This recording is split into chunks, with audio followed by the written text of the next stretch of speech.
Jesus. Alright, it's been a few days since we saw this movie. Let it really sink in. Remind me, is it a piece of shit? Yes. Yes, it is. Now, I got Brian here with me because I've only seen the movies. He's played the video games, and I've only played a couple of them. So how does this compare to the super popular video game franchise known as Resident Evil? Wow. Well, it's got a lot of pieces of it in there. Mm-hmm. Like the main character, Alice. Exactly. Like Alice. And everything that happens to her, and her crazy superpowers and all that. The Alice in Wonderland references. Oh, of course, yeah. Pitch perfect. Which I will say, this movie does have better 3D than the Alice in Wonderland movie. This movie in 2D has better 3D than that movie. Yeah. I actually never saw the third one. I saw the first one. I saw the first one in the theater when it came out. The second one I saw and thought it was a pile of garbage. Yeah. So I didn't see the third one. Yeah, well... Yeah, the third one I actually watched before I saw the second one. Yeah. The second one I watched maybe that's gotta 6 be months ago on like the Lifetime channel. But that's the thing. What? Right before Reba? because it has like strong women, leads in it. Mm-hmm. I guess that's the only reason I could come up with. But the movies, they're related, but. You can watch them in any fucking order. It does not matter. At least as far as I can tell. It did not matter that I had not seen the third movie. Like I was going to sit down and watch the third movie, but I've been busy with so much shit that it got to the point to where if I sit down and watch the third movie, it would have been the day that we went to go see Afterlife. I did not want to see 3 fucking hours worth of Resident Evil movies. That's a lot of that movie. It will go. It did not fucking matter that I hadn't seen the third movie. They flash back to what I assume is 15 seconds of actual important stuff. I wouldn't even really call it important stuff, but important to the new story. But if anything, you probably actually lucked out by not watching the third one in that... Yeah. Well, aside from the obvious. There's a big plot point in the third one that, like... I don't know if it's like all the water in the world has dried up, but... Is that why the cover is the sandstorm from Hercules and the Moon Man? Exactly. But yeah, like the whole... At least the whole part of the movie that they're in the third one is this barren expanses, like Las Vegas has been consumed by the desert and all this kind of stuff. So, it's kind of confusing, especially since... You can't really get a good feel as to when this new movie takes place in comparison because... Don't they say, like... Well... Because at the beginning it picks up, like, with the Alice clones. Well, yeah, it kind of picks up, like sometime earlier, and then it jumps to, like, 6 months later. Yeah. 6 months later after the part that was earlier. So I don't actually know when this is in comparison to the third movie. When they're flying to Alaska? Yeah. Like, Mila Jovovich, don't go back to Alaska. Oh no, I see what happens with movies with you take place in Alaska. Oh, and it didn't help either that she had a handheld camera pointed at her, so she can say all of this exposition dialogue. So she can upload it to the internet. Oh, of course. It doesn't exist anymore. Yeah, you expect her... is destroyed. Hello, I'm actress Mila Jovovich. This shit's totes real, y'all. Totes real. Oh, God. But yeah, there is no... There is no desert shit in the movie. I mean, they reference Nevada like once. Oh yeah, well, if the world is that bad in Nevada, they're in Las Vegas. Yeah. The bulk of the movie kind of takes place there, and I think they say it's Los Angeles. They do because they pass by the Hollywood sign. Yeah. And there's all that fog that that LA is famous for. Wait, that's San Francisco. But from LA to Las Vegas, and I might be off a little bit on this, but it's only like travel time. I think it's only like 3 hours, 4 hours. It's not. Like it's not excruciatingly far. It's a day trip. Yeah. Mm-hmm. Which, if shit is that bad in Nevada, you think that would have kind of moved over there. Like, hell, there's desert, like, 10 minutes outside of, like, the greater Los Angeles area. Like, as well as, like, those military bases out there, like 29 Palms, in the desert. Well, a bulk of this movie is all in that building. Oh, yeah, that downtown located prison. Yeah, that, like, 6 people are in, and they need someone to help them escape from this building, so they get the guy who's locked up in a cell, and it's the guy from Prison Break. The guy's just typecast as a chair. Yeah, that was a little too on the nose. Oh, Jesus. Like, I didn't think... And I'm sort of just going by memory, because I only saw the second one when it came out, which was like 2004. I didn't hate this as much as the second one, as much as a piece of shit this was. Like, I've heard a lot of people calling this one the worst of the series. Granted, I haven't seen the third one, but I liked it better than this. I thought this movie sucked, but I did like it better than the second one. Probably because at least this one has Kim Coates in it. Oh, yeah. One of the greatest character actors of the past 30 years, Kim Coates, as a Kim Coates character. Jesus Christ, take off your glasses and you look exactly like him in this movie. Yeah, I just gotta have, like, the kind of booger Curtis Mayfield hair going on. Gotta string it out a little bit there. Yeah, oh, he's great. He's like a sleazy Hollywood producer who happened to survive this shit with his intern. His intern still follows him around. And he's just the... Kim Coates could be in the shittiest of movies. He was in Battlefield Earth, for shit's sake. Yeah. He can be in the worst movies, but I will instantly perk up once I see him on screen, because he's awesome. And he is great in this movie. Oh, yeah, he's constantly aggressive to the other characters. Yeah. He's constantly negative towards them. Yeah, that poor actress intern that's there with them, he just cuts her down at the Asian guy? Every chance. No, that actress. Oh, yeah, okay. The one that was just kind of there, I guess, for, like, fan service sake. I mean... Every actress in this movie was there for fan service sake. How else am I supposed to buy Ali Larder as an action hero? Oh, that's because you didn't watch Heroes. Oh, Jesus. I didn't. Oh, Jesus. And the exposition dialogue in that flashback helicopter sequence where... That was beautiful. Where if you didn't know the characters' names from, like... Oh, man. It's this black and white flashback sequence, and it's like a weird black and white shot. So you can tell it's in the past. No, of course. And there's the character named Kmart, so Mila Jovovich is saying to Kmart in the helicopter a line, and then she says the name Kmart, but it's very awkward. Like, she wouldn't have, in a normal sentence, she wouldn't have said this character's names. Like, make sure you get to where you're going, and I will miss you, Kmart. And then... Oh, this was great. It pans over to Claire, and you just hear Mila Jovovich. Literally, all she says is, Claire. I think that's Claire. Yeah, it would have been more subtle if they had actually just, like, put up a little title card underneath her. Oh, they could have gone like Redfield. The 90s indie movie route. Freeze frame. Claire Redfield. Well, and you were telling me this too after we saw it, that there's a lot of characters and such in this movie that you wouldn't necessarily get if you hadn't played some of the games.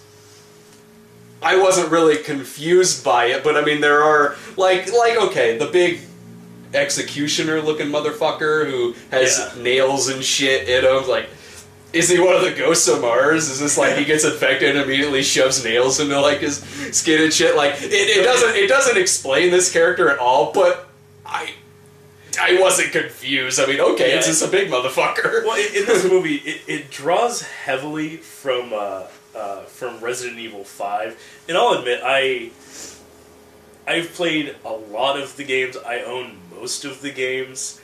I have not played 5 yet. I mean, I know the premise of it and a lot of the parts to it, but I just haven't actually played the game itself. But I know that he's a kind of a mini boss or something that you kind of comes up from now and again, kind of like the Chainsaw Guy in Part 4. But yeah, the way he and again, I don't know how exactly he comes across in the games, but in this, it's like they watched the Silent Hill movie. Mm-hmm. It's like, okay, Pyramid Head, I want that exact type of thing to happen in this. Like, he just comes up just dragging that fucking hammer, and again, like, he may very well do that style in the game, but it just, the way it comes across, the shots they use, the way they have him lit and kind of looking, it's the exact same. Well, we should talk a little bit about the 3D in it, though. The 3D that only pops up if it's slow motion. Oh, half of this fucking movie is in slow motion. It'd be like an hour long if you sped it up. Like, honestly, yeah. I really hope someone does this when it comes out on DVD. Oh, I bet you someone will. I would really love to see a cut of this movie where someone just takes all the slow motion and speeds it up to regular time. I would love to watch this movie, just the entire thing, in real time. Well, most of the slow motion in this movie doesn't even make sense. I mean, slow motion as a concept doesn't technically make that much sense anyway, but in this movie, it really doesn't. Like, where the helicopter, where Wesker and Alice are in the helicopter, and it's about ready to crash into the mountain. And then it does, right before it crashes into this mountain, and this isn't in context of the story or anything. It isn't like The Matrix where it suddenly goes bullet time and everything. This is just because this is a 3D movie, the shot freezes, and like Alice is there like, whoa, like frozen, like, oh yeah. Wesker is like diving towards the front of the plane to grab the controls. Oh, this guy that plays Wesker too. Almost Hugo Weaving. Yeah. Oh god. He may as well be credited as Agent Smith. Jesus Christ. I see you brought the whole family. You should have brought more. Oh my god. The movie needed more of that guy. Oh yeah. Holy crap. He was fun. It was a total bastardization of the actual character, but he made it fun. Yeah, I mean, I'll say this about the movie. It was exactly what I thought it was going to be. It sucks. It's a terrible zombie movie. I wasn't pissed off at it. It was one of those things like, okay, like if you were to watch the second Mortal Kombat movie, Mortal Kombat Annihilation, is that it? If you were to watch Annihilation, it sucks. But you know what it's gonna be. Yeah, no one was surprised when that turned out horribly. Too bad, you will die. That's really this movie, kind of. I mean, in how it feels. Yeah. And there's no happy medium with the 3D either. I mean, it is shot in 3D.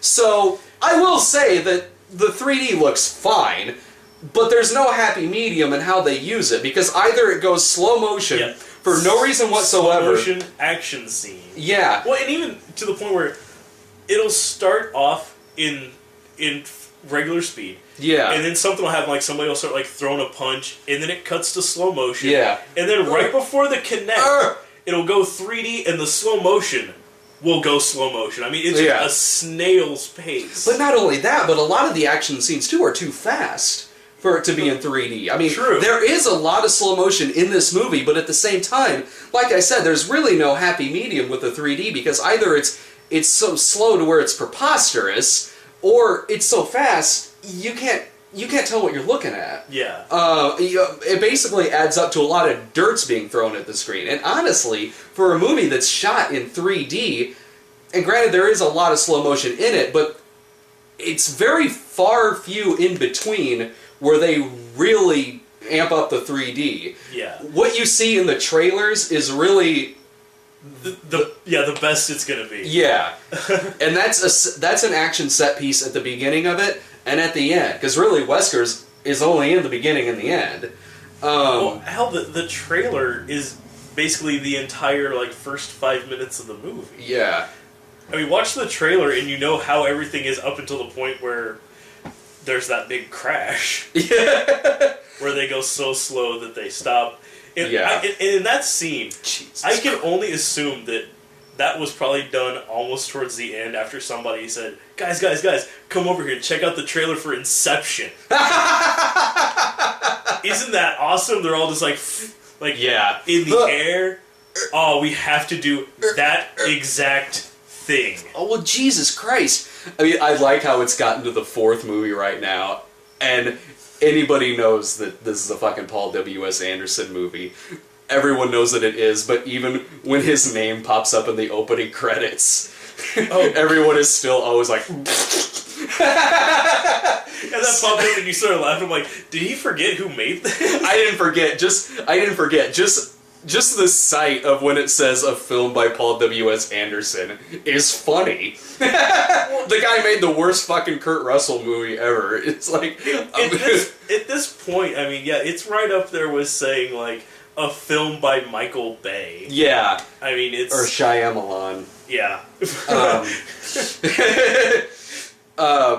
But yeah, so, and the fact of it is, I mean, sometimes, I mean, he makes terrible movies, but I mean, there are even instances in this movie that are relatively well framed in a few parts. I mean, yeah, I mean, he's an odd director. He's an odd director in that you can have several instances in his movie, most instances in his movie, that are just shit. But a couple of times, there will be parts where it's like, well, that was fairly well shot. Yeah, like, the parts where... And he definitely, like... I think he kind of falls into sort of the same category, like, kind of as Michael Bay or, like, Steven Sommers. Yeah. In that he's really good at kind of throwing a lot of action into a scene. But when it's just, like, characters sitting around trying to be natural, having a conversation, you know... It just comes across as really awkward. Like, I can't imagine what direction he's giving them, like how he wants them to play these characters, but they just it doesn't come out as natural feeling that. Where I think he does okay, I think he does pretty bad at both of those. Like when characters are talking and his action sequences, because his action sequences they look just like Michael Bay's. But a little too much in a lot of like. Yeah. Granted, like the big fight in the shower. With Claire and like Axeman as he's credited. Yeah. Like that one, I thought that was a fun scene. The entire thing, except for about 2 seconds, is slow motion.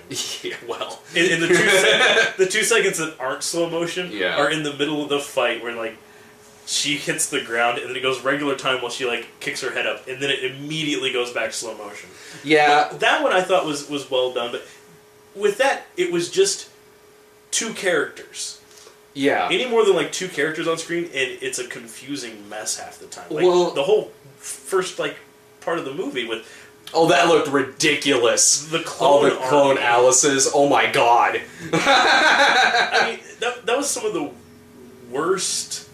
Like it would have been more convincing if they just done like an old-fashioned split screen. Oh yeah. Like the one walks forward and then 2 more come up behind her, like, flanking her, and it looks ridiculous. Like it doesn't look like they're even remotely in the same area. In this, you know. No, not at all. It's terrible. And he even does it in far away shots too. Like normally they would use like just like a kind of a stand-in who looks like the other person. In this one, even when it's a far away shot, you can tell it's these awful looking Mila Jovovich CG clones standing there. But where I think he did okay with the camera work is in like sort of like far off kind of establishing shots, like when they first walk into that white Matrix looking room. Into the construct. Yeah, right, exactly. And Wesker's sitting there like on like that throne. I mean, it's framed pretty well. I mean, that entire setup is preposterous. Yeah. But yeah, it's very well framed right there. This might be a trap. They walk in. I think even some guy in the audience like they yelled at the screen about that. It's like, yeah, go ahead on in. Yeah, that pissed one guy off in the audience. That was the woman he was with. Like, that was a woman? Shh, quiet. No, and also like that really kind of far off shot that it did where Kim Coates gets in the plane and it falls off the building and then starts moving. Once it hits that Planet Terror scene. Through it's a big shot, and you just see like red smearing behind it, and it takes off. That was fun. That was fun. Yeah, that was fun. But I thought that this movie was, I mean, if... it's just as shitty as I thought it was gonna be, so I wasn't pissed off. Like, I wasn't pissed off at all. Like, so in that regard, like, I judge a movie in how terrible it is by how pissed off I get, you know. In this particular case, the movie sucks, it's terrible, there's no way in fucking hell I would recommend it, but I didn't think it was the worst film of the year. I would rather watch this than Last Airbender. Yeah, there's no way this is a good movie. Yeah. But I mean, for what it is, I mean, it is mildly entertaining. I mean, if you... It's not boring. Yeah, I mean... I'd recommend it in the same way that I would recommend, like, a Michael Bay film. Like, if you want to see some shit exploding, go watch it. I would, in the sense that I'd recommend, like, Battlefield Earth. If you want to watch a terrible movie and laugh at it, yeah. Oh, like a Kim Coates double feature. He's great in both of the movies. Well, and I like how, by the end of it, he... for some reason is now Wesker's lackey. Yeah, what the hell? They didn't even explain that. He looked kind of fucked up. And he looked like he was halfway between human and turning into a zombie, but they don't explain it. Yeah, there's nothing to establish why. Oh, what about that far off shot where they're popping fucking bullets and the dude at the end? It just goes, oh my fucking Christ. We cracked the shit up in that. When it was setting up that scene, the first thing my mind went to was, this just turned into Boondock Saints. Ah, Jesus. I'd rather watch this than Boondock Saints. Yeah, it's kind of after it wasn't even a climactic ending battle. It just kind of like, she shoots him in the head, the end. Mm-hmm. Yeah, she shoots Wesker in the head. He kind of falls down, and he's kind of twitching a little, like he might start getting back up. Yeah. And Chris and Claire kind of walk up, and they both just slow motion drawing their guns, and it's very, very Boondock Saints. And I expect, like, okay, well, they're just going to give him, like, the double tap in that head or something like that. And they just start fucking unloading. And it cuts to an overhead shot, and just hands back up as they unload probably 200 fucking rounds into him. Out of two 9mm hands. Oh, yeah. I mean, there is one scene in this, and granted, it is a preposterous action film. You can't really fault them from going for the whole, oh yeah, guns have infinite ammo until the one time you need it. But there's only one gun in this movie that ever runs out of bullets. The coin gun? Not even that one. Wait, she keeps shooting that thing with reckless abandon. She never reloads it. Hell, there's never a scene that shows her loading the coins into it. Well, you know more about guns than I do. Does the coin gun work? No!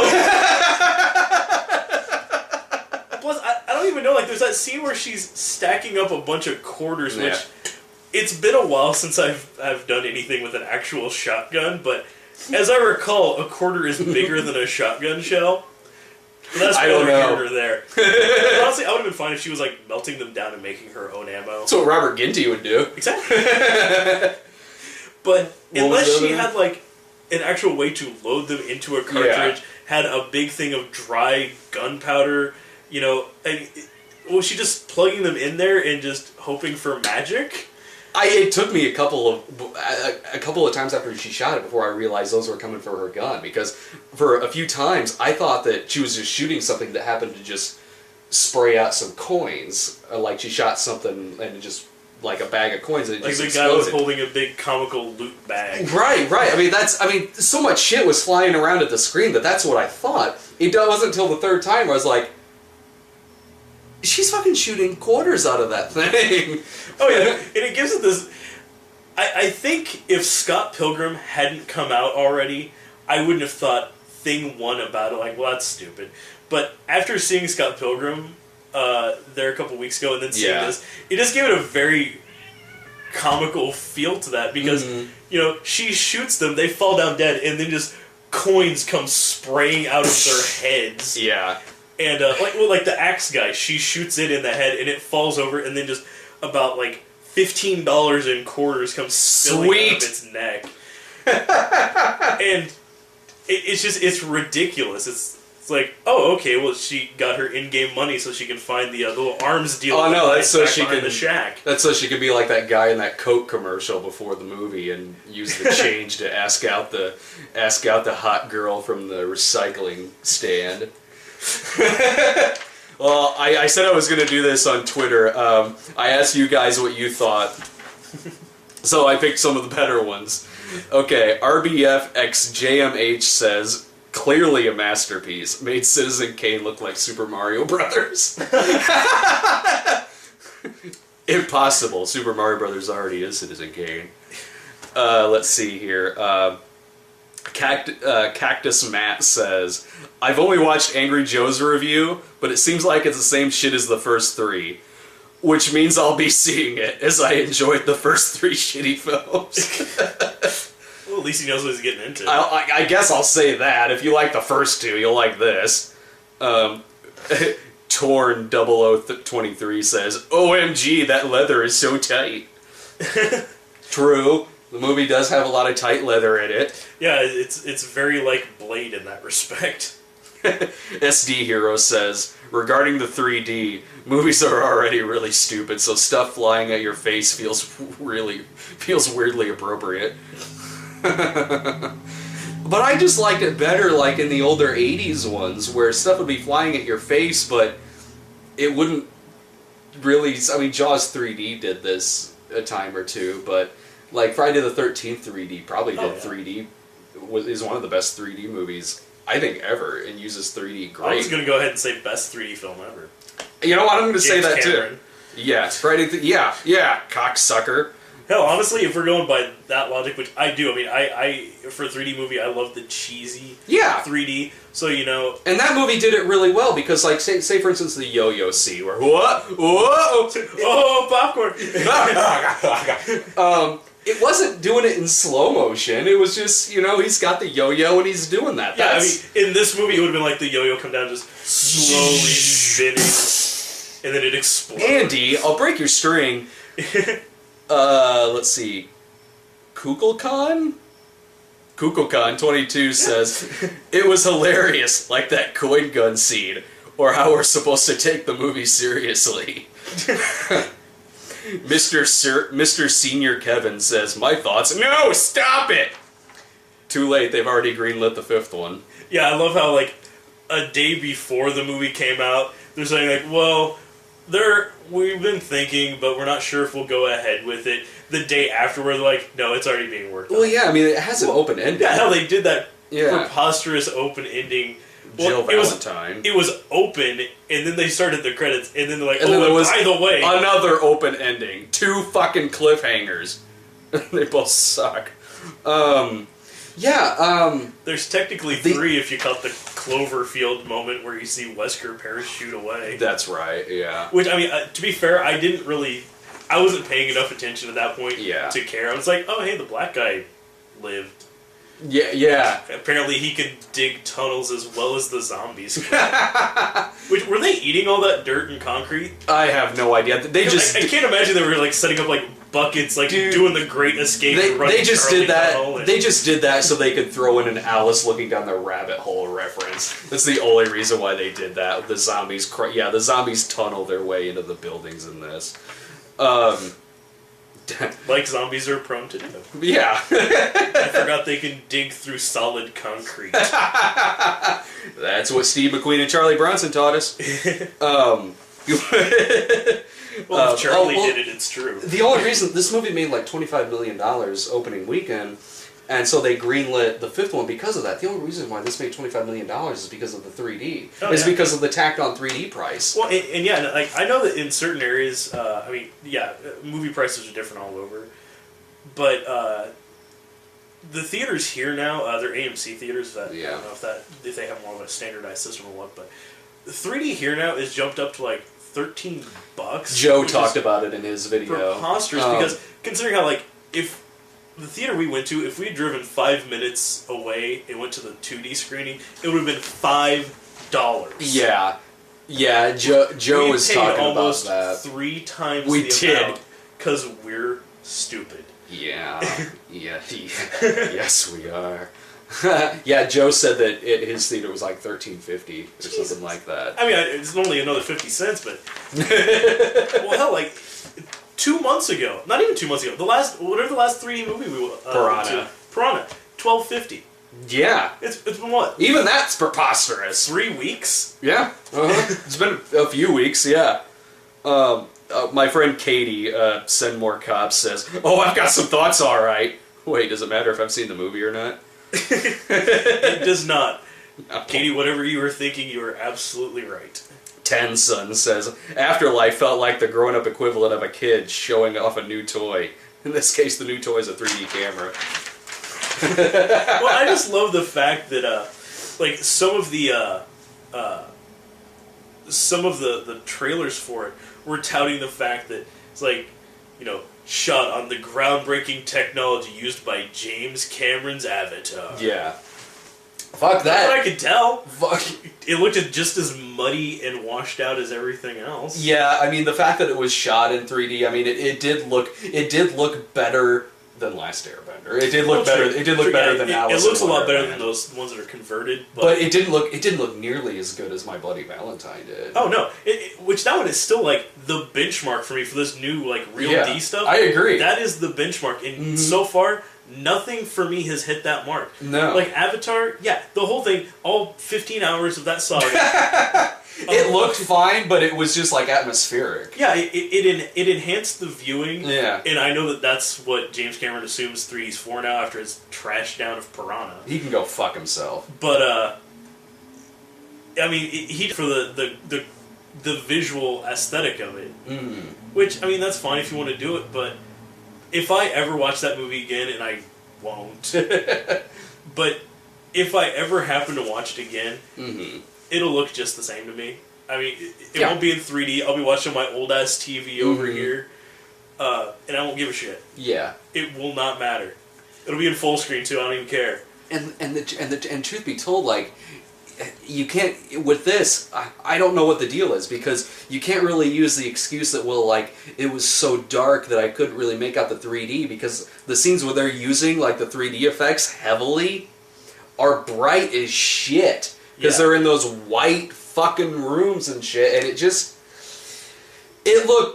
didn't look horrible, but it didn't really pop out that far. Yeah, it was a little kind of blurry looking at times, but it did have a lot of scenes. Like most of the stuff inside the prison is almost dark enough that you can't really tell a lot of what's going on in some of the scenes. No, you can't. But those are scenes too where they're not.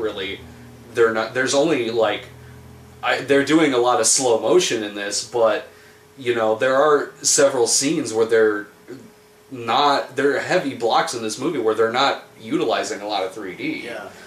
And I honestly think that while horror movies are kind of the main grounds nowadays for 3D, I think they really need to get away from the whole making it so dark thing because it makes it really hard to see. Cause that's honestly one of the things that I definitely put as a point in the favor of Piranha is that movie, almost the entirety of it is outside. Bright, sunny, summer day, clear skies. You can see everything, and I love that aspect. Yeah, because some of it, it's so dark. And again, these were the converted ones, but and Piranha is the only converted one that I've seen do it okay. Yeah, they actually spent time converting that. But yeah, Airbender, Jesus Christ, was so dark you couldn't see the final battle. Yeah, Alice in Wonderland was so dark the entire movie you couldn't see what happened. I watched half of it without the glasses. We watched half of it with our eyes rolled too. Didn't watch half the movie. Butter whacking my ass. But even My Bloody Valentine, it was almost entirely shot at night, entirely in those mining caverns, and yet there was still enough light in those shots that it was fine. I had no problem watching that one. Oh yeah. So yeah, they need to kind of stop with a lot of the darkness because even from the trailers they've been showing for Saw 3D, it's dark enough that you can't really see, and even like the outside scenes, like they keep showing it, like kind of in the trailer, like the guy locked in that box out there in like some sort of like plaza or something. Yeah, looking like he's about to do some like David Blaine magic trick of sitting there. That's what David Blaine does. It's a very, very overcast day, and it looks like it's going into the evening at that point. So even then, yeah, it's really dark. Yeah. Well, looks like we got like 2 minutes left here. You recommend it? I do not recommend it if you're a fan of the games. I mean, a fan of movies in general, I still can't say that I recommend it, but if you like the games, if you know the continuity of the games, all this will do is piss you off, because I sat there the entire time, and I know it's a different continuity, it's a different plot and all this kind of stuff, but just the little things just kept one after another just pissing me off. I don't recommend seeing it. It doesn't work as an action movie. It doesn't even work as a 3D movie. Because some bad movies can sometimes at least have decent 3D in it, and this one didn't have very good 3D in it. So like, if you're watching it like for free on TV or something like that, and you want to really laugh at a bad movie, sure. Yeah, 2 years from now when it's on Lifetime, go ahead and watch it. You'll have the commercial break so you can rest. Well, that's nice.